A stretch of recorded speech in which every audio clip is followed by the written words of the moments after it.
周二，所谓维吾尔强迫劳动预防法生效，美国国务卿布林肯当天发表声明，再次煽动盟友将所谓涉及新疆强迫劳动的产品和企业排除在进入美国市场的供应链之外。所谓的强迫劳动，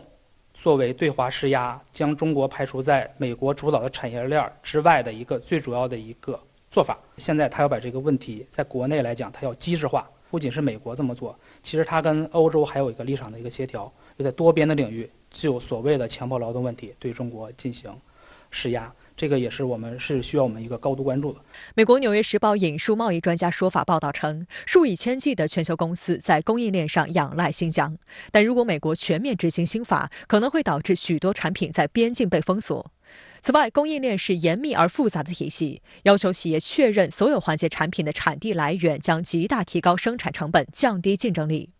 德国之声电台就指出，美方的政策将严重冲击全球应对气候变化的努力，因为主要的电动汽车电池和储存可再生能源的电池几乎都是来自中国，其中新疆占最大宗。美方的进口禁令不仅将冲击各国产业，还给巴黎气候协定的落实造成巨大困难。香港南华早报指出，美国的禁令将使欧洲企业蒙受巨大损失，德国商界对此尤其担忧。例如，德国大众集团就在新疆乌鲁木齐设有工厂，美方的长臂管辖令这家欧洲企业被迫应对艰难的局面。大众集团总裁迪斯就表示，大众进入新疆有利当地经济发展，是促进民生权利。德国机械制造业联合会主席布鲁德曼则直言，中国市场庞大，对德国工业界至关重要，因此放弃中国业务并不是一个选项。他其实这么做是违背经济规律的，忽视了经济利益，而更加关注的是安全利益。那结果导致的就是经济效率的一个减弱，立竿见影的一个效果呢，就是通胀问题嘛。其实很多的经济上的盟友是以市场为导向，利益为核心去和他合作的，那是不是铁板一块，也就不是一个确定性的因素。如果拜登政府取消不合理的关税，中美经济关系能回到从前吗？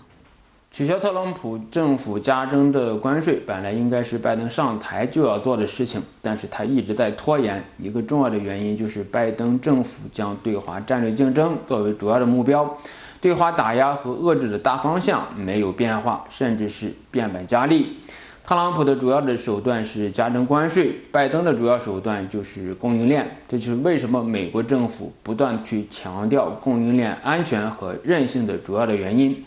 拜登在供应链产业链方面的主要做法就是建立排他性的产业链供应链的联盟，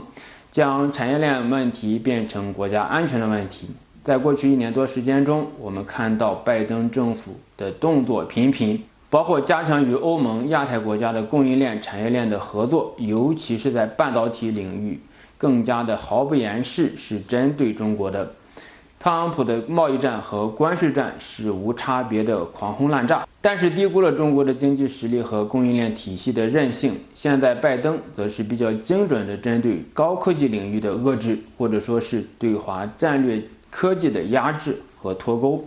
中美之间的相互依赖已经构成了双边关系的结构性的特征，就像中方一直所强调的，互利共赢是中美关系的本质。美国对华战略科技竞争以及产业链的脱钩做法，对美国经济也造成了重大的冲击。全球化的供应链已经形成，供应链的中断或者延迟都会增加成本，进一步加剧美国的通胀，这是显而易见的道理。